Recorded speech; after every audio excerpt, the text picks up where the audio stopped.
Take the exit. Turn right into the drive-thru. Nope, I'm making dinner tonight. You don't have time. Josh has practice. Oh, that's right. I'll just get a salad. And fries? No, just the salad. But salad cancels fries. Salad only. Fries. Salad. Fries. Food noise isn't fair, but Mochi Health is. The affordable GLP-1 source that puts you on the road to successful weight loss. Hey, can I get the... Fries. Salad.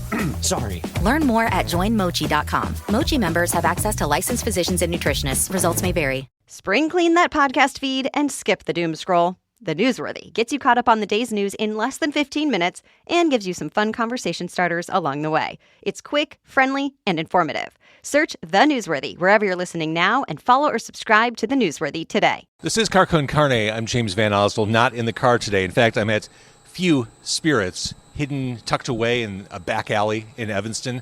And before we begin tonight, or today, or whenever you're watching it, Car Con Carne is sponsored by my friends at Suburban Roofing and Siding.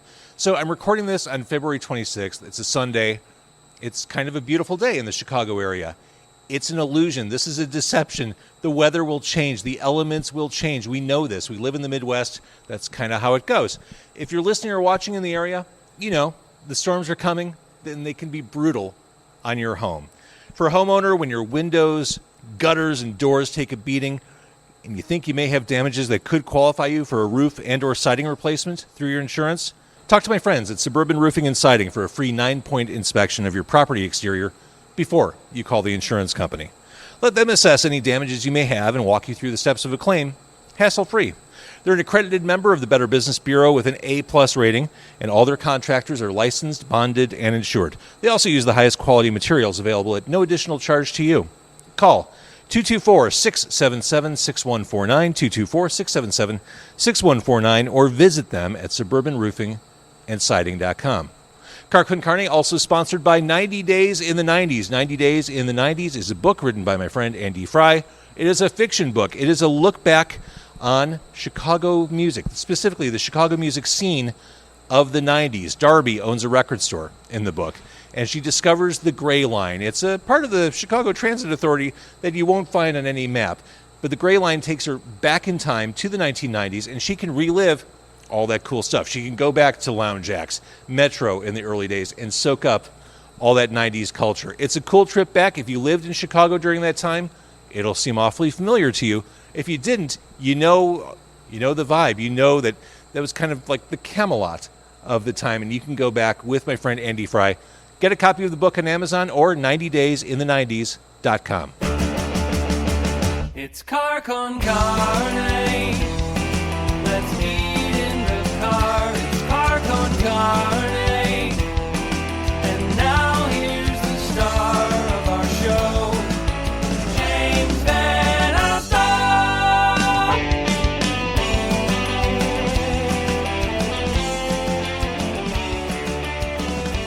And here we are at Few Spirits in Evanston. Poi Dog Pondering started off 2023 with their 10th full-length album, Keep on Loving Each Other. I've got a visual aid. The messages within are exactly what we all need to hear at this point in our shared history. And the songwriting and musicianship is world-class. I mean, it's Poi Dog Pondering. Joining me for this episode is none other than Frank Orrall of Poi Dog Pondering. Like I said, we're at the award-winning distillery Few in Evanston, Illinois. We're enjoying some bourbon, some rye. Yeah, we're really enjoying some rye. Yeah, we're out of the car for a reason today. I want to thank Paul Haletko of Few for the hospitality. Yeah. Poi Dog Pondering started the year with 2 sold-out shows at Thalia Hall for the record release. Next up, Frank, you'll be down the street at Space in May. Yep. Doing the solo thing. And then the full Poi Dog Pondering experience at River Edge in Aurora this summer. That's a summer show right there. That's right, yeah. So this new album, I want to talk about it. We're living in a very dark, cynical, acrimonious time. Enter Poi Dog Pondering with this new album, with all these inspiring, hopeful messages. It's almost like an outlier to everything else I see and experience in the world. Yeah, I was just riding my bike through Hyde Park and where I live, and there was this big mural somebody just wrote, keep on loving each other, and I just thought, yeah, you're right. And that became the album. Yeah. That's amazing. Yeah. Lots of hooky songs on the album. Do It Your Own Way Yeah. starts the album. Shame on you. That song I can't shake it out of my head. Thank you. Again, that positivity, that the messages which, I mean, you see and hear everything we all see and hear. Is this just who Frank Orrall is? I mean, I've noticed that when I write a lot, there's a lot of kind of encouraging people to follow their heart, and it probably because it's something that I need to always be mindful of myself, so it keeps showing up in my writing. There's like but I just think like it's an important. For some reason, I think like it's an important thing that people need to hear, maybe that I need to hear too all the time. So yeah, it's okay. Follow your own heart. Live your life your own way. And try to be kind. Be yeah, yourself. Try to be kind. Yeah. There's a song right after that. The song right after that, Free and Easy. This is almost like Style Council meets yacht rock. Yeah. That's a good. That's a very apt and well-based observation. Yeah. One of the many things I love about Poi Dog Pondering is you have world-class musicians, and everyone in the band gets to be a star, sometimes in the same song. And this is an example of that. Yeah. I mean, right out of the gate, the horns grab you, and then you're grabbed by those beautiful, otherworldly backup vocals. Mm-hmm. That's Kelly Hogan and Nora O'Connor-Keene. Yeah, I mean, it doesn't get better than those two. Yeah, they're amazing. But I love it. For a band as voluminous as Poi Dog Pondering, everyone gets to stand out. No one gets lost in the songwriting or the performance. I think there were two really key things on this record that I think support what you're saying, and also like it was a directive that we had going into the record was one was that we wanted to make sure that we didn't clutter up the tracks, so let everything have a feature. So like sometimes not all the instruments made it into the final mix, but the ones that made sense to go forward and to really shine, they got to do so uncluttered. The other was that, I spent probably the last 10 years just listening to Brazilian music from like the late 60s and the 70s. People like Jorge Ben, Antonio Carlos Jobim, João Gilberto, and especially Antonio Carlos Jobim. He worked with Klaus Ogerman, who's an orchestral arranger, and Antonio always gave him lots of space to to do what he does. And so, when writing for this record, I made sure to leave lots of holes. So Paul Mertens and Susan Bells and Max Crawford, woodwinds, violins, and brass collectively could stretch their wings with their orchestral arrangements. And so made sure to leave like that big hole in the middle of between the two verses in Free and Easy. So, Max could go, and then Susan, and then and on to like Sweet Taste. We left those big, very purposefully, so that way we could let everyone run. Well, you mentioned Sweet Taste of Love. That just strikes me. It's a song about the comfort and security of being with that right person. Yes. Yeah. As simple as that is. Yeah. Exactly. Yeah. Talking about performers or instruments kind of taking the lead, when I hear Bespeckled Angel, nice soulful song, I mean, the piano stands out on that one for me. That's very intentionally. I mean, ironically, I mean, like when Ted and I started working, Ted's my guitarist, and we've co-produced a lot together. We've been together since Hawaii. I was going to say, there's been some history shared. And so we work very well in the studio together. Like I get on the drum kit. We'll sit together with the acoustic guitars, work out the structure of the songs, just make decisions about direction. I'll get on the drum kit. He'll get on the guitar. We'll smash it out together live, like kind of like get a feeling. Like it's like almost getting elbow room inside the song, testing the walls, kicking the tires, and then. But while we were doing this, we watched a documentary on Primal Scream, who both of us really like, and it was on the record that they made called "Don't Give Out, but Don't Give In." I think it was called. Yeah, it was mid-90s. Yeah, but right after they made Screamadelica, which was like around 90, they went down to Memphis and recorded with Tom Dowd at Trident, which we had just been there like 2 years before tracking stuff with the Memphis Horns. They went down there to record with the Memphis Horns to get this kind of, they have this love of the Stones. It shines through on songs like Damaged from Screamadelica or whatever. Well, and that album you referred to, that's the one with Get Your Rocks Off, Get Your Rock. Yeah, exactly. Total Stones. And so they made this full-on Stones record and then decided not to release it. And then they went on to make another version of it that was a little more trying to follow up Screamadelica. They finally went back and realized they passed on a genius album. So anyways, we were listening to that album and got very inspired. And so, you have the piano playing for the Stones, Nicky Hopkins, and then you have for Primal Scream, it's Martin Duffy, who's an incredible pianist. And so we had our keyboard player, Rick Garenbeck. We fed him both, because he's more into jazz and funk. So we fed him Exile on Main Street and also Martin Duffy from the Primal Scream stuff, and told him we were looking for piano in that style, which is a very Stones Exile on Main Street era, the vibe that we were going for. And Rick just nailed it. Yeah. I mean, listening to you talk, this is something I think we've always known about Poi Dog Pondering. Poi Dog is uncategorizable, and I think that's just because you're students of music. You've ingested everything, and you kind of synthesize the best of what you've enjoyed and processed through the years. Yeah, and we've also given ourselves the ability to not be held down by a definition of sound. Like I would say, I love the Ramones, but the Ramones were held down by a definition of sound, or AC/DC. They were held down. Like they can't go make a yacht rock record. I can. Damn right. We sort of open up this elbow room, going like, no, we're going to follow all of our influences, and we're not going to be defined by a sound. It's going to be whatever we're feeling in the moment, and it gives us that freedom to do that. Licked All the Sugar on the new album, Keep On Loving Each Other. This is a fantastic example of where the lyrics and the music are so perfectly matched, because the music creates that vibe of waking up after a long night, and just everything kind of clicks on that one. Yeah, no, it's a really nice. I had the song "Licked All the Sugar" in my fingertips on the guitar.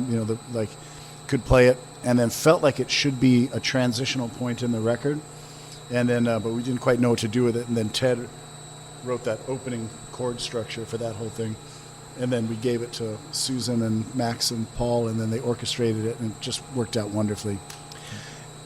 You just said something, talking about a transitional point in the record. I was going to mention Keep On Loving Each Other is the perfect way to close the album, but based on what you just said, or in addition to what you just said, album sequencing matters. Yes. And I think it's kind of a lost art form as we're living in this very a la carte music world. 100%. Yeah.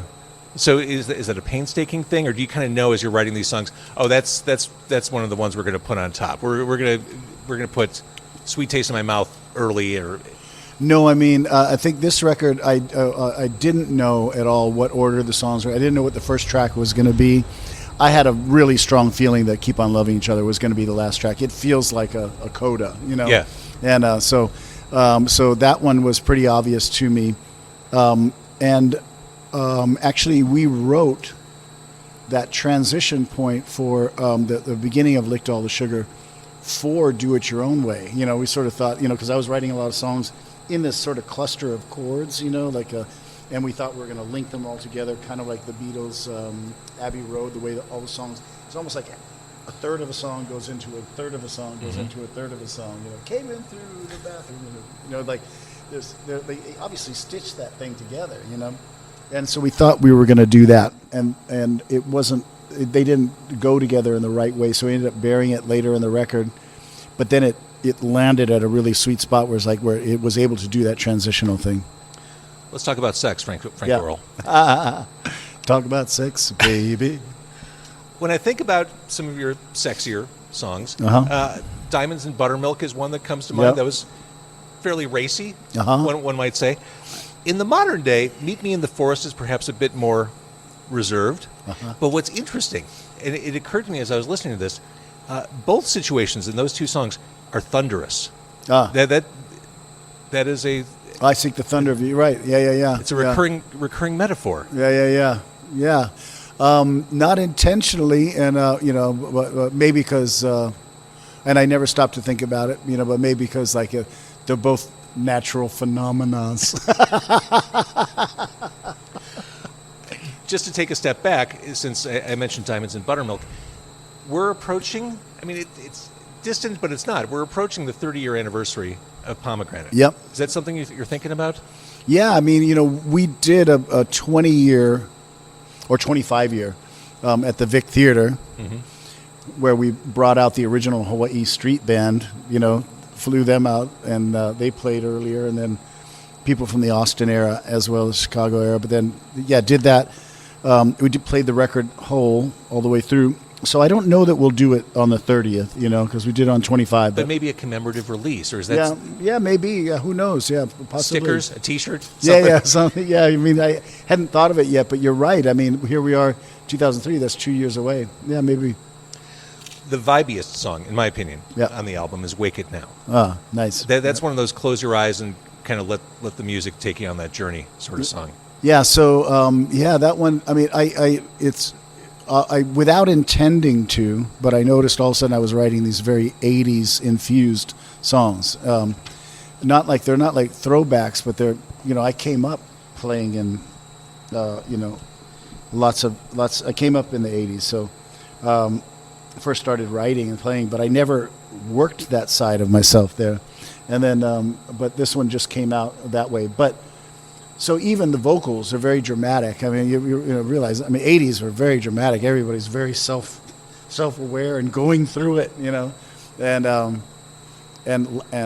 so that song just kind of came out very fast. But there again, it's almost that return to that thing of like, gonna have to wake it now. You got it's there again. It's like following your heart thing is sort of there.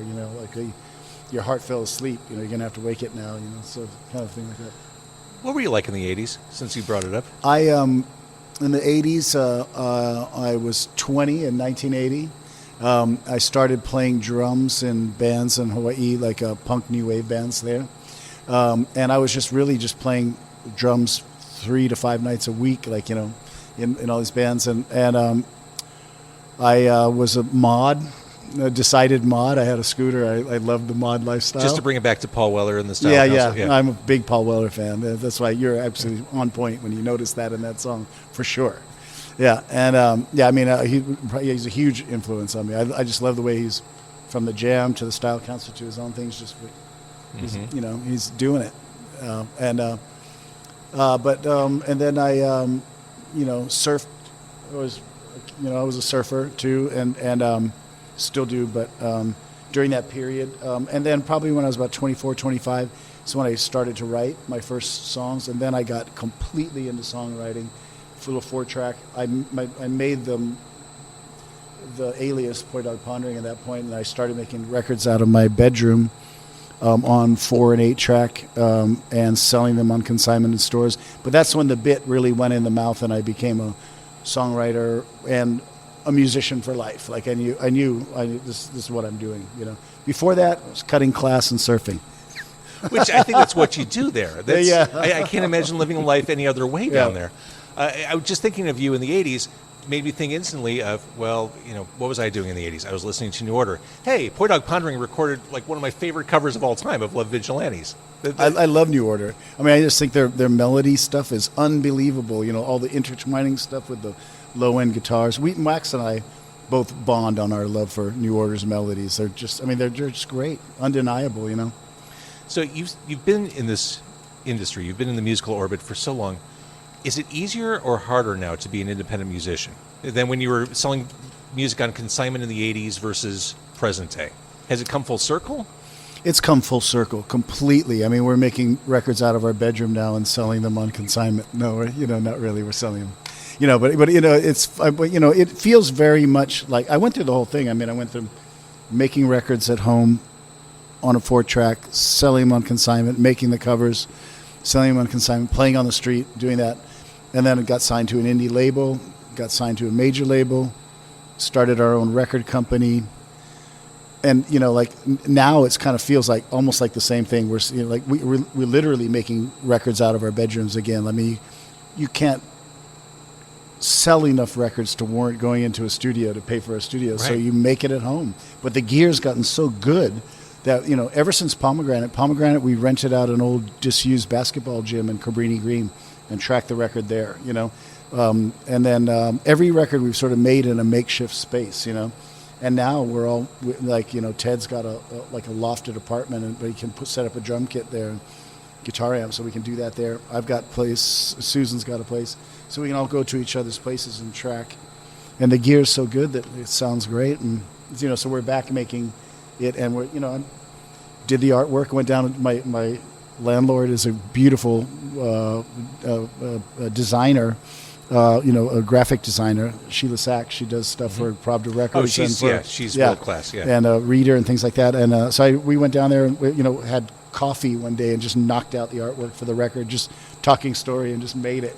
I've been collecting imagery and had the idea, of how I wanted the stuff, but then we literally could just make it that fast. So it feels like handmade again. Yeah. Maybe when I was working on Columbia, when I was signed at Columbia, was the roughest time for me because decision by committee all the time. There's the A&R person in the room. There's the vice president. The person from the art department. For graphic design department for the art. Everybody's we're on site shooting a video, and the A&R guy's there is telling the director that he wants a wide shot. I was like, we had the cameraman from Slacker, Lee Daniels, directing our first video, and some Yahoo, from 30 Rock was like there telling him he wants more wide shots. And I was like, back up, give him some space, let this guy do what he does. I don't have to deal with that now. It's great. It's a beautiful thing. Yeah. Hey, are videos something that still interests you? Like, is that something you'd want to dig further into? Yeah, I would like to. It's I really feel like I should be actively making videos for this record, and I just haven't got there yet. But I have the tools. I could shoot it on an iPhone. I have, I can edit it. It's there. It's just changing my mindset after coming out of recording, but my intention is to make a lot of videos for this record. I mentioned from the beginning of this, the musicianship in Poi Dog, always world class. You've got the best people in this band. As you're piecing albums together, specifically this new one, you and Ted kind of hammered everything out, but as you're getting the various parts from people, like as you're getting Susan's violin, like as they're coming over, what do you think?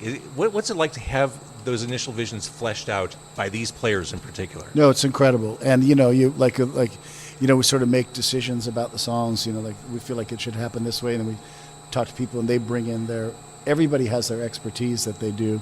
And then, so sometimes I'm there in the studio. Sometimes I stay out and let them just run their thing, Ted on this record was he recorded most everything other than stuff that I recorded at home. But so oftentimes I would just let Ted be alone with whoever was tracking, and then for me to go sit back and listen to it when it comes out of speakers, like it's a beautiful surprise, And the thing is that the band's been a band for so long that Max can write something at home, Susan can write something, they can show up at the studio, and it dovetails. Amazing.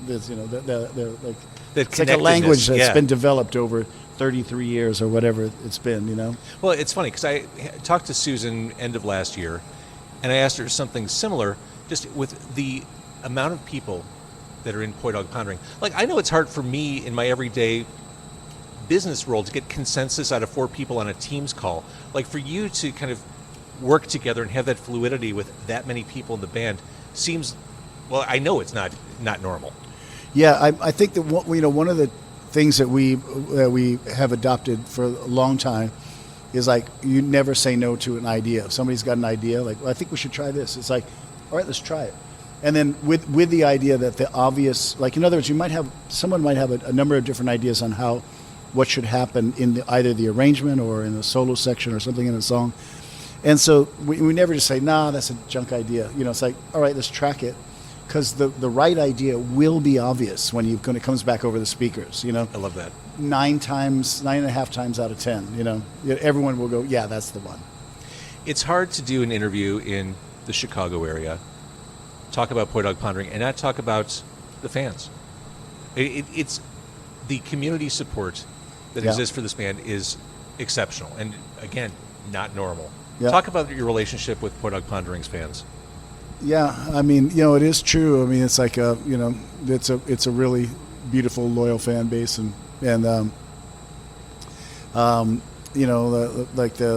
it's always been that way. There used to be a group called the Poi Pounders, like they kind of like they made a group, and they actually made T-shirts, and they would show up and they would be at the shows together, or like, and now there's some social media groups, and I can see them all kind of connecting there. And when we traveled, we were just down in Austin, and I saw people from Denver, I saw people from New Jersey, I saw people from from Chicago even. So it's nice that people travel to the shows, and I'm thankful for it. How do you feel about social media?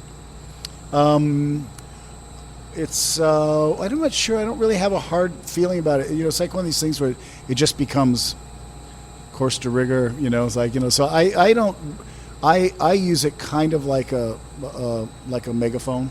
Mm-hmm. I just like we have a show coming up. Like I don't really interact too much on it.